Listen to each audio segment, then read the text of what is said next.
Hey, beautiful people. What is the difference between Palo Santo and white sage? The main difference is that when you burn white sage, you're erasing all energy. Whereas if you burn Palo Santo, you only erase the negative energy. So it's important when you burn white sage to replace the energy, the positive energy in your space afterwards. You can do this by meditation immediately.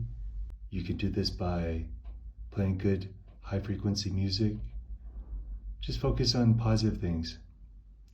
And then for Palo Santo, well, that just erases the negative energy or dark attachments, negative attachments.